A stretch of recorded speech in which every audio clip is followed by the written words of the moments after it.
Thrive Realty Company, how may I help you? That you want to be rented out? Okay, so you own the house and you're looking to have somebody lease it from you. Okay. How many beds and bathrooms is it? This is Justin converting a lead live for you guys. You're welcome. 4 bedrooms, 2.5 bathrooms? All right. And roughly how many square feet is it?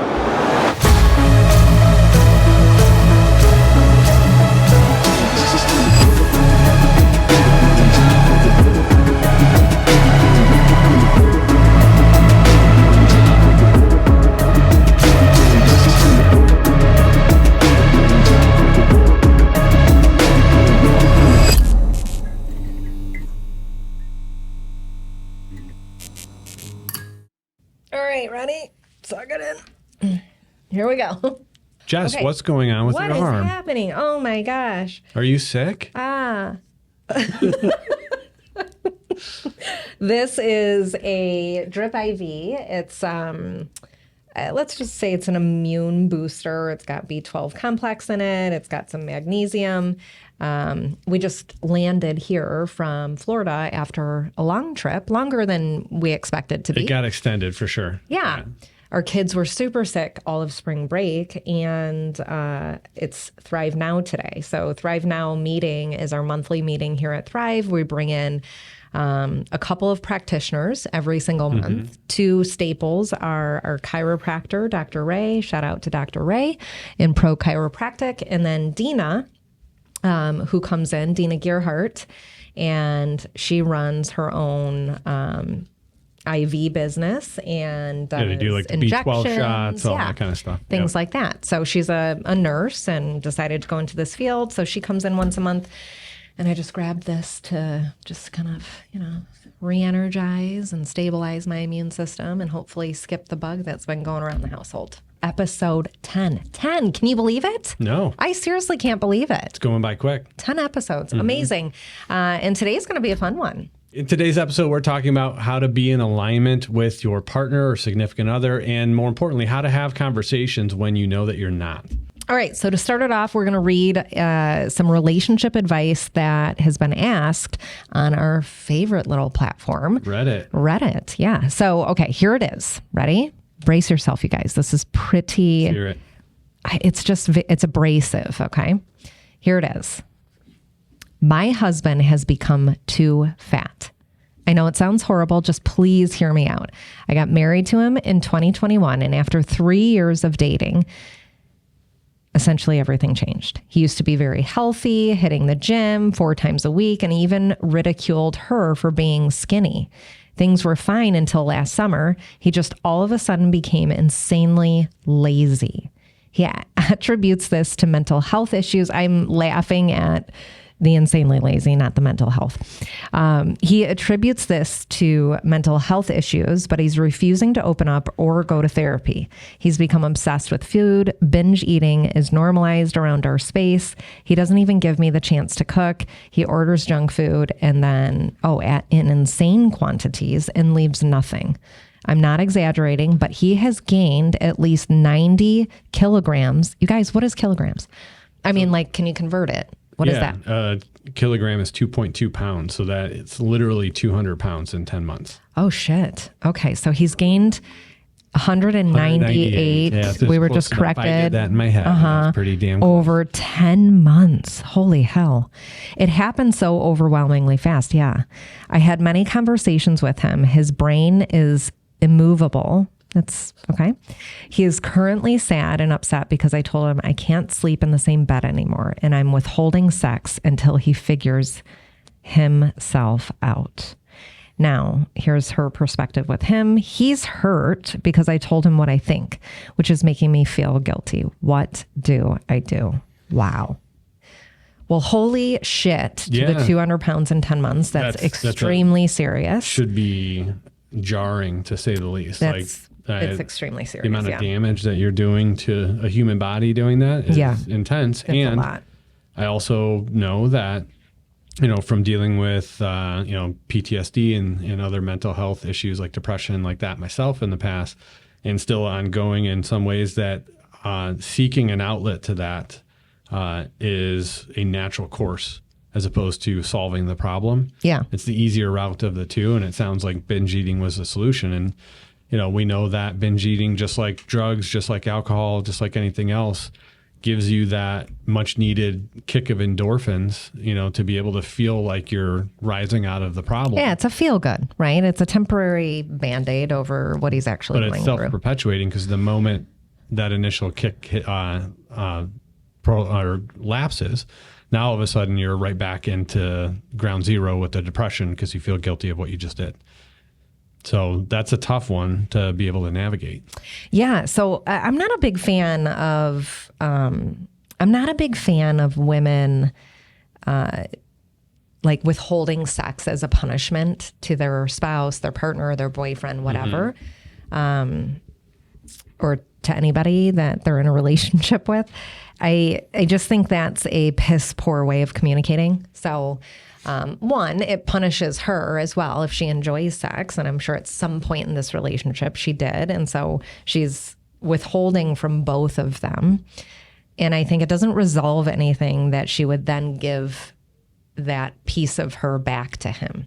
So my recommendation to this woman would be to have a very candid conversation that is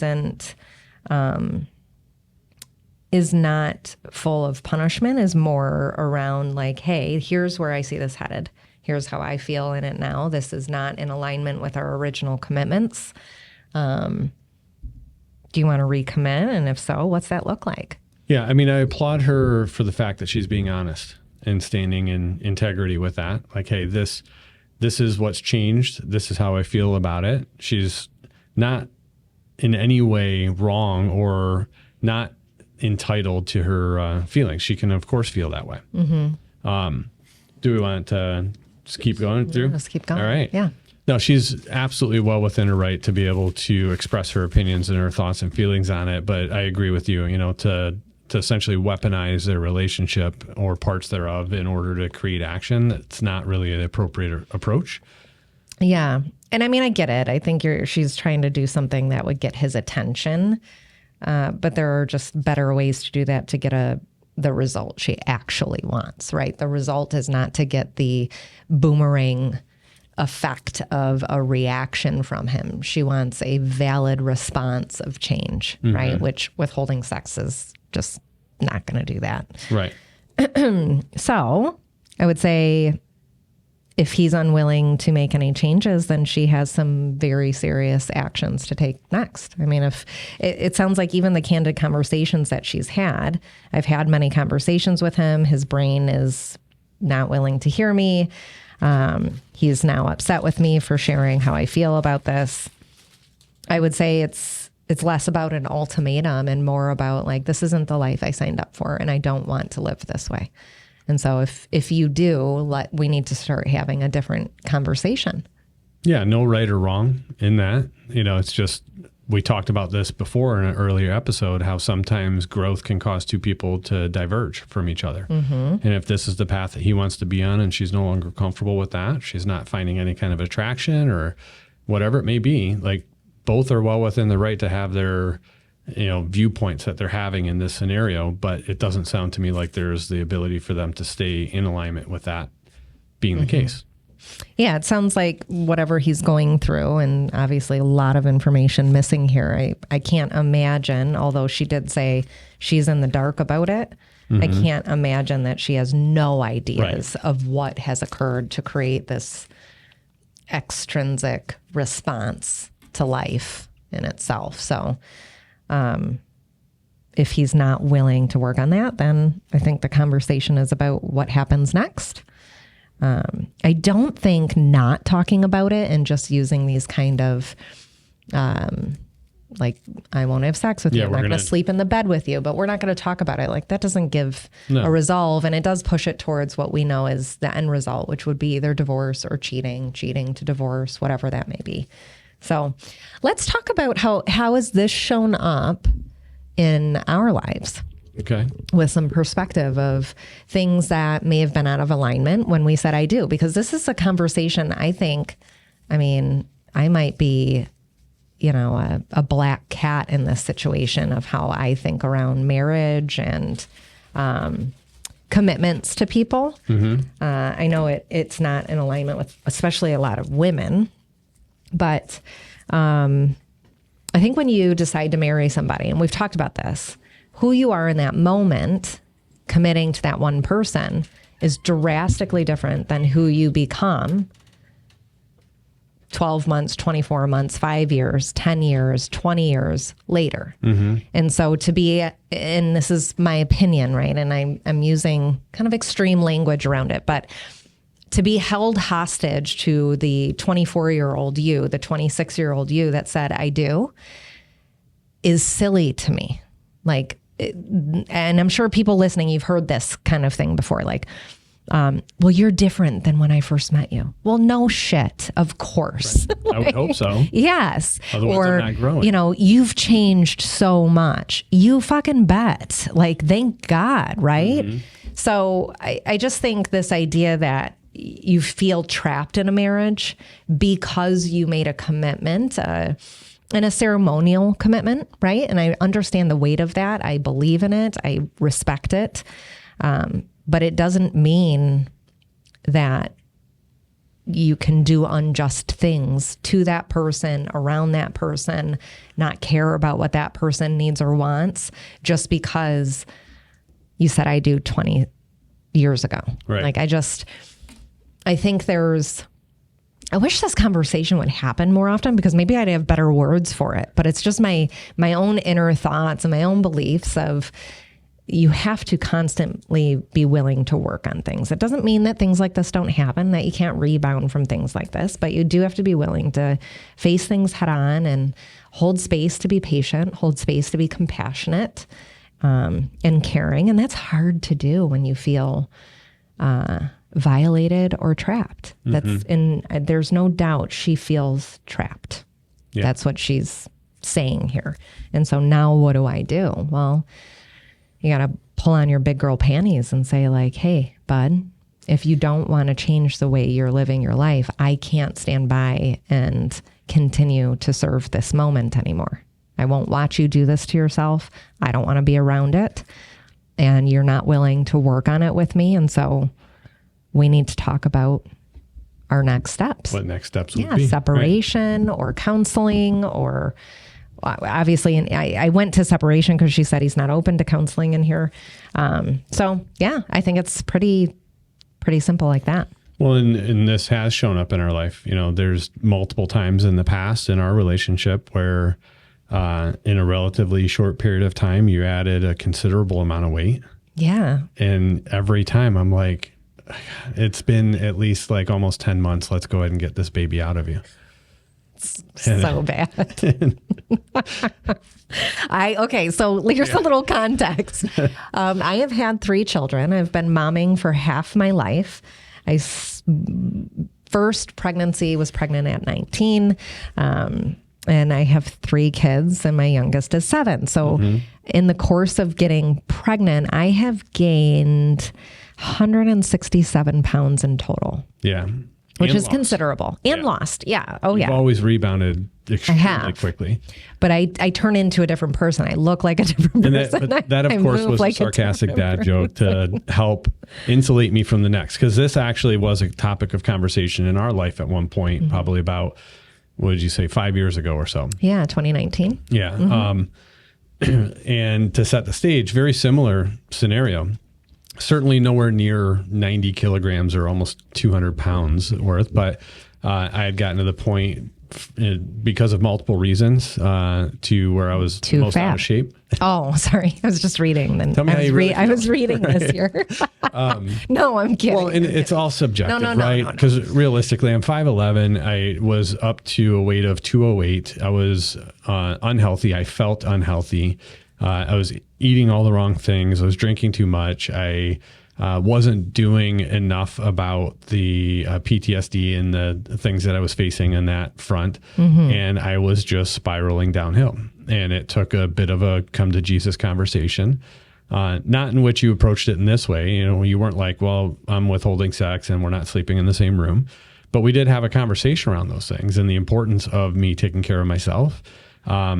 Well, and I think we naturally, those things happen. We weren't sleeping in the same room. We weren't having They sex. just automatically happen, right? Yeah, like we were disconnected. There was a lack of alignment, for sure.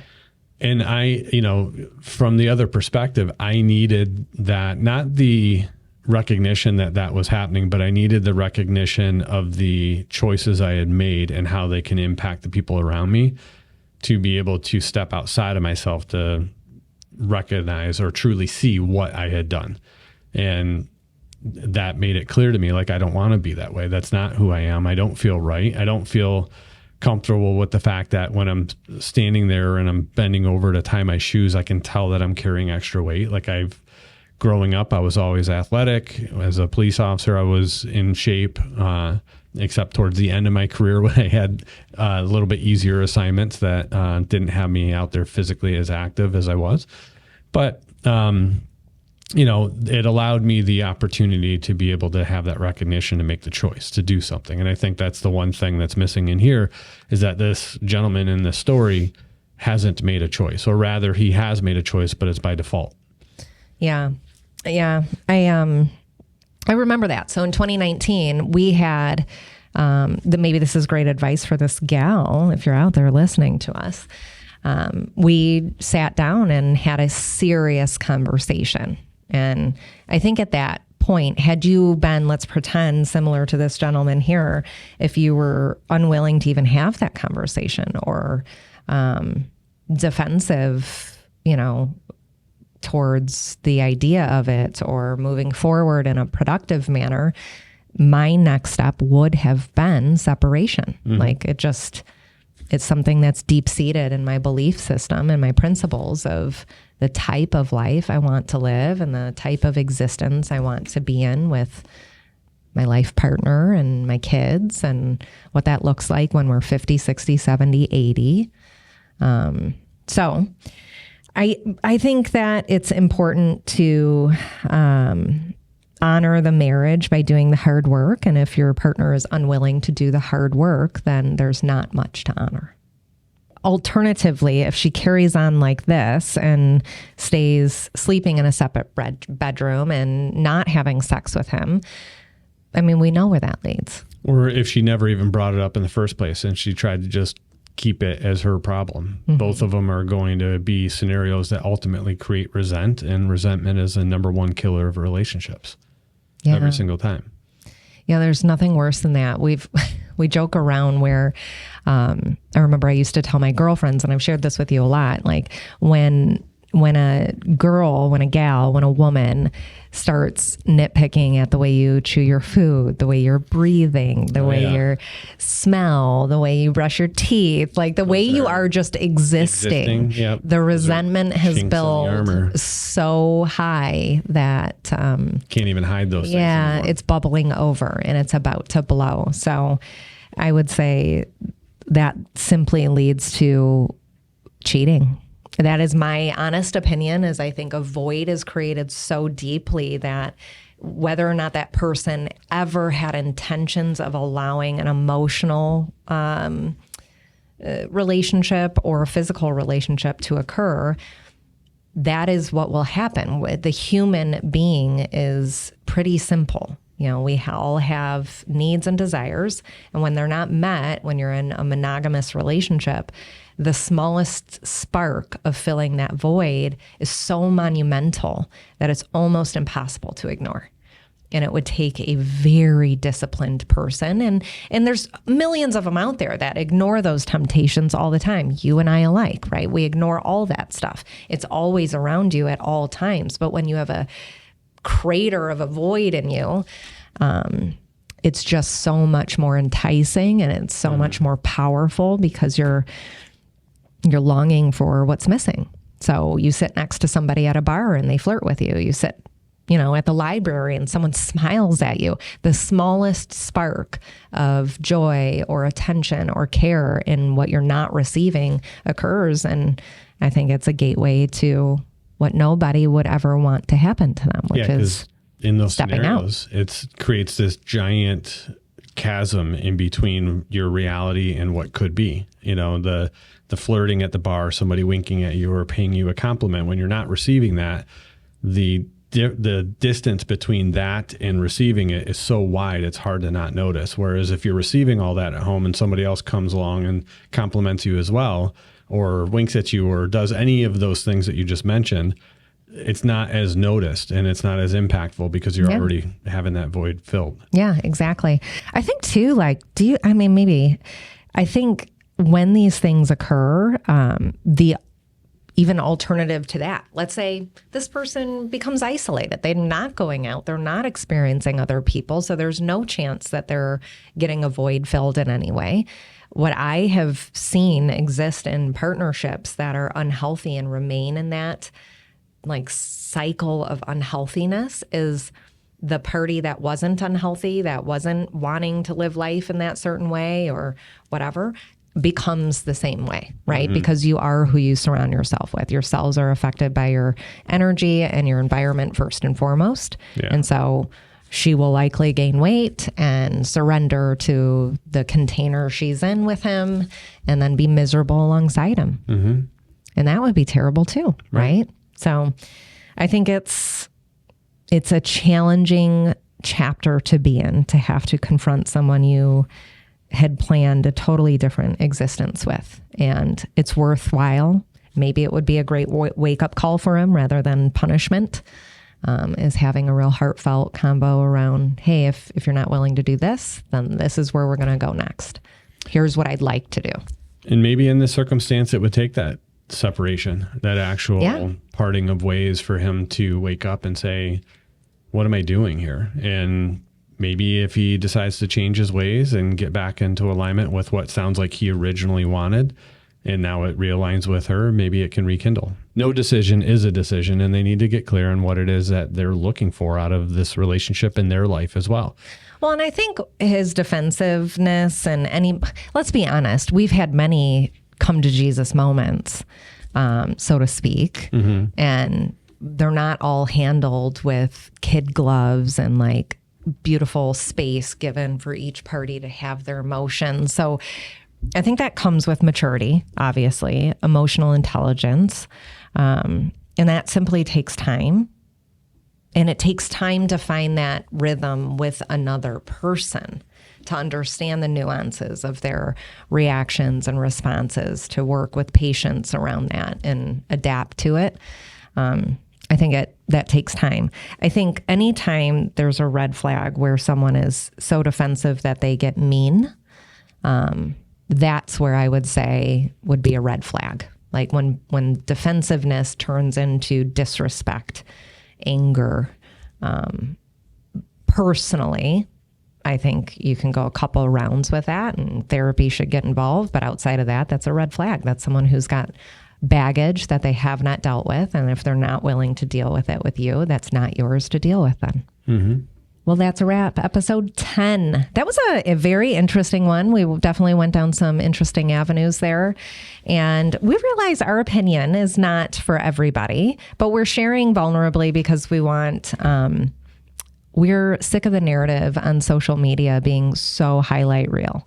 And we want to show the reality of people thinking out loud, using their brain, listening to their heart, opinions on things that's not so PC'd or, it's not also exasperated to create extremes on social media. Right. So today's episode was just about getting real, raw, and honest. And we encourage all of you to reach out to us, share some of the things you're going through, things you're curious about.